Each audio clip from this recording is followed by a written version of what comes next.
आज मैं डिस्कस करूंगा कोरोनरी आर्टरी डिजीज़ और इसके रिस्क फैक्टर के बारे में। कोरोनरी आर्टरी डिजीज़ क्या है? इसको हम लोग हार्ट अटैक और मायोकार्डियल इन्फार्क्शन भी बोलते हैं और किसी केस में स्टेबल कोरोनरी आर्टरी डिजीज़ भी होती है। ये एक सिम्टम है जिसमें पेशेंट को सीने में दर्द होती है।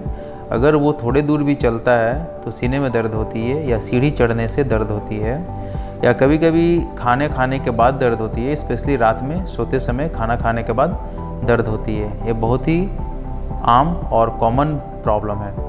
इसको बहुत सारे पेशेंट्स समझ नहीं पाते हैं और बहुत सारे पेशेंट्स को मिस इंटरप्रिटेशन लगता है कि ये गैस के कारण भी हो सकता है, बट इसका सिम्टम बहुत ही टिपिकल होता है। अगर किसी को इस तरह का सिम्टम मिले तो तुरंत इसको समझना चाहिए कि ये कार्डियक प्रॉब्लम है। कोरोनरी आर्टरी डिजीज, इसके रिस्क फैक्टर क्या हैं?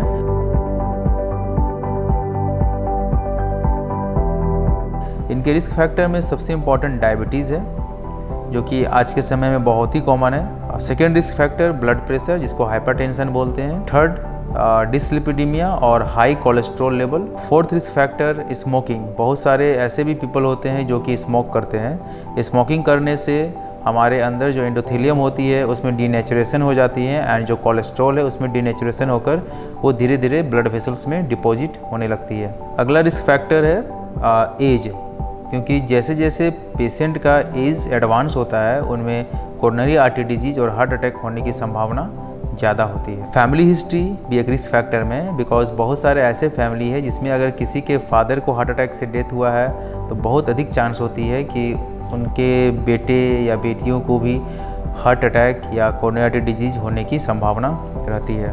बहुत सारे ऐसे भी पर्सन्स हैं जिनका कि सेडेंट्री लाइफस्टाइल और बैठकर काम करने का हैबिट होता है, जिनमें फिजिकल एक्टिविटी बहुत ही कम होती है। इनमें भी हार्ट अटैक या हार्ट डिजीज होने की संभावना रहती है।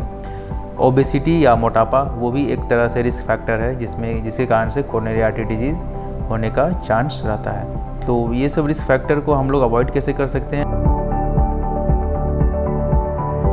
आपको डायबिटीज़, ब्लड प्रेशर और कोलेस्ट्रॉल, ये तीन तो कंट्रोल करना ही करना है। स्मोकिंग आपको कम्प्लीटली बंद कर देना चाहिए, because smoking is very injurious to health.